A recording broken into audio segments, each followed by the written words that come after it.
اب دودھ استعمال ہوتا ہے. دودھ ایک ایسی چیز ہے جو کہ بچوں کے لیے استعمال کرنا چاہیے. دودھ کے اندر جب سے یہ آئے ہیں اس کا گیا ہے 116 سے 116 روپے لیٹر سے کیا ہے 156 روپے لیٹر. اب یاد رکھیں کہ یہ ایک عام گھرانہ جس کی تنخواہ ہے 30,000 سے لاکھ روپیہ مہینہ، اب ان کے اندر سوچیں کہ یہ جو قیمتیں میں اب بتا رہا ہوں کہ یہ وہ چیزیں جو استعمال کرتے ہیں. آٹا 20 کے جی کا آٹا ہمارے دور میں 1162 روپے، آج گیا 1705 روپے. چکن، وہ جو کبھی عام آدمی اچھے دنوں کے اندر اگر وہ گوشت کھانا چاہیں تو وہ چکن کھاتے ہیں، وہ 280 روپے سے گیا ہے 460 روپے. پھر گاڑی استعمال کرنی پڑتی ہے، پٹرول 150 روپے لیٹر سے گیا ہے 268 روپیہ. 150 روپے لیٹر سے گیا ہے پٹرول 268 روپے.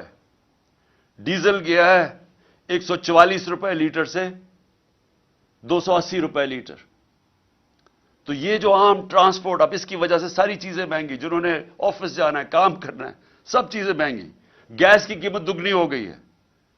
بجلی، اب بجلی کی قیمت جس ریٹ پہ ابھی بڑھی ہے اور جو سر چارجز لگا کے بڑھ رہے ہیں وہ تقریباً دگنی ہو گئی ہے. ٹیوب ویل، کسانوں کے لیے میں بات کر رہا ہوں، میں صرف اس لیے یہ جو موٹی موٹی چیزیں باقی میں نہیں بتاتا.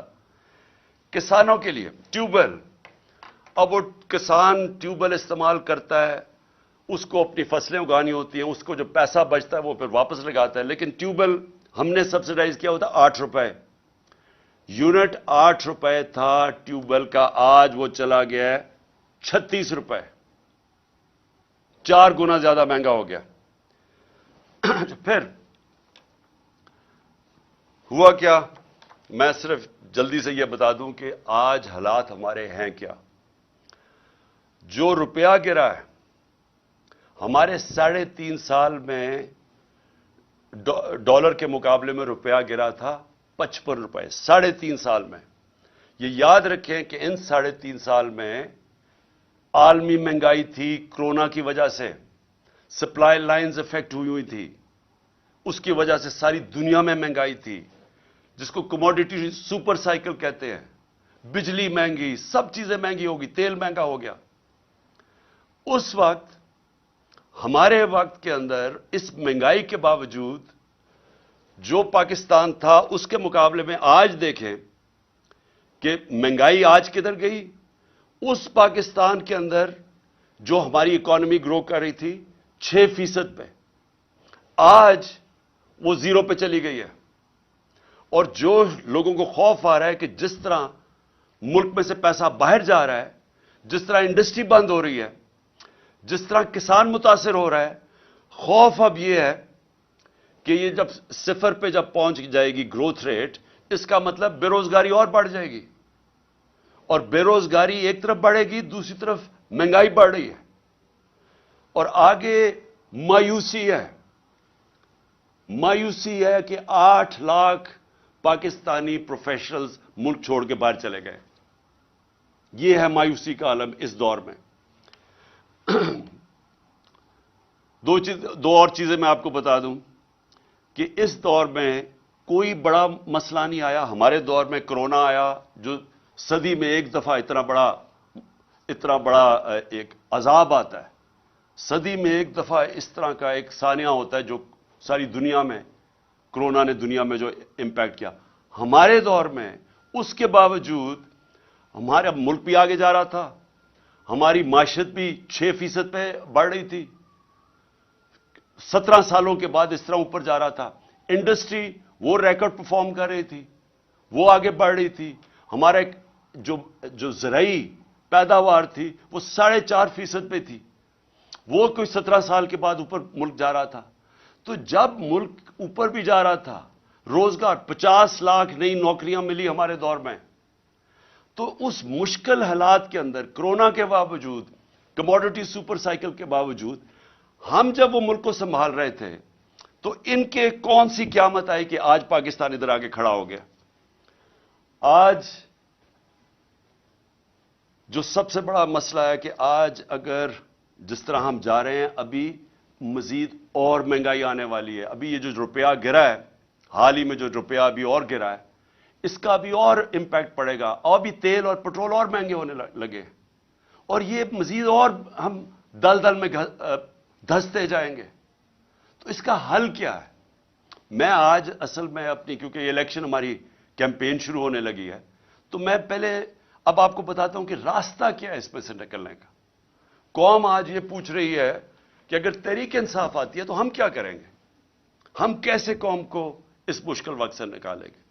سب سے پہلے جب تک اس ملک کے اندر ایک گورنمنٹ نہیں آتی جو ایک پبلک مینڈیٹ لے کے آئے، جو پبلک کی ووٹ سے آئے، جو پبلک جس پہ اعتماد کرے.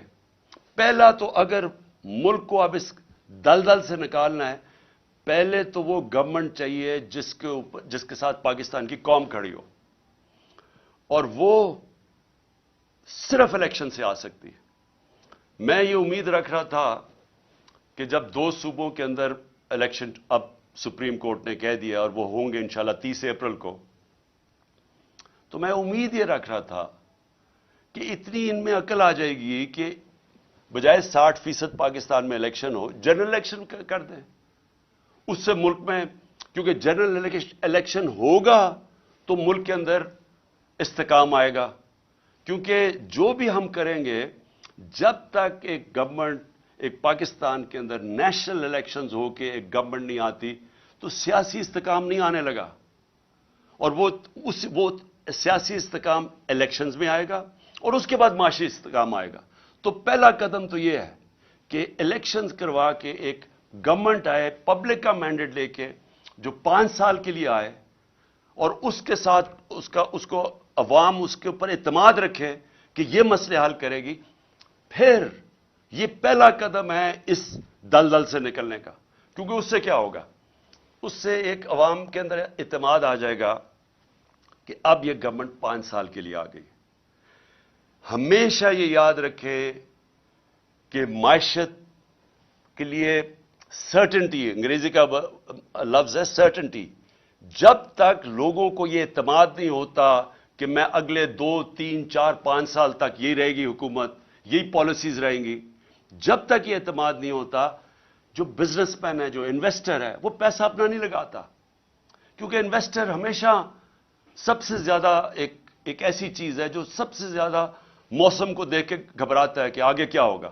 کیونکہ اس نے آج پیسہ لگانا ہوگا، تو وہ پیسے کے اوپر جب اس کی آمدنی واپس آنی ہے تو وہ ٹائم لگتا ہے.